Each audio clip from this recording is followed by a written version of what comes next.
Fernando Torres, talk of him moving to Chelsea in these final hours of the transfer window. Now, Gab, are the conditions right, do you think, for Torres to make a move to Stamford Bridge?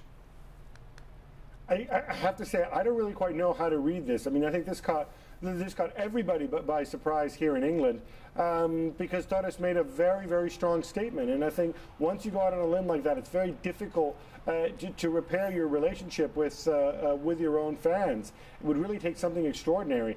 There's no question Abramovich has the money if he chooses to spend it. He's chosen not to spend it in the recent past because of financial fair play. To me, it doesn't make sense. To me, it doesn't make sense for Chelsea to go and spend 40, 45, 50 million pounds on Fernando Torres, given their current situation. Not that he's not worth it, perhaps in absolute terms, but you know, if you look at his age, if you look at his performance this season, I'm not totally convinced that it makes sense. But by the same token, he's sort of painted himself in a corner.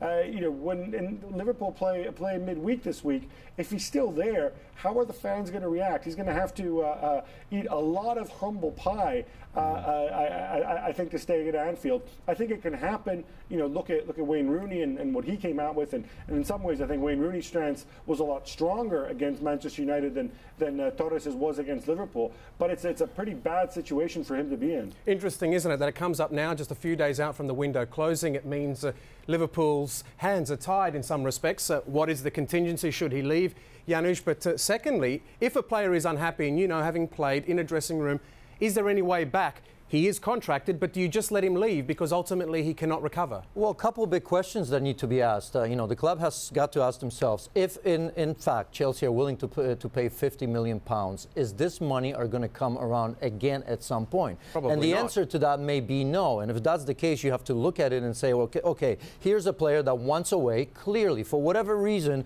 he wants away. It's going to happen. He's not happy. They've tried, and he wanted to stay after, obviously, Roy Hodgson had to beg him, I assume, after the World Cup. So £50 million is a lot of money, and I think in some way they may have to take it. Do I think that Torres should stay? Yes, because Liverpool, believe it or not, are in a position that they're not that far away from fourth spot. I'm not saying it's going to happen, but dreaming, it could happen. You're dreaming. They're gone. They're gone this season at least. With Suarez coming in, I think you can look at it as a chance. But you know, the problem is this: that the supporters ask for unconditional love and doesn't come. And you know, in some way they create the monster because they lose the term legend too loosely. You know, I hear this legend.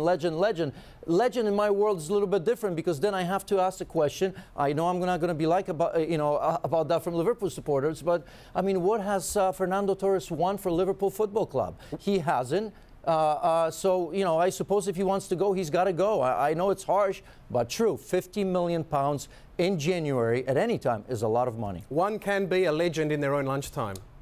Okay? Yes. That's true. Gab, so you look at this deal. Who's the big winner if it does go through? Chelsea, there's talk about perhaps a Nicolas Anelka moving on as part of the deal as a make-weight, or a Daniel Sturridge had been mentioned as well. What do you think, looking at Chelsea's perspective on this?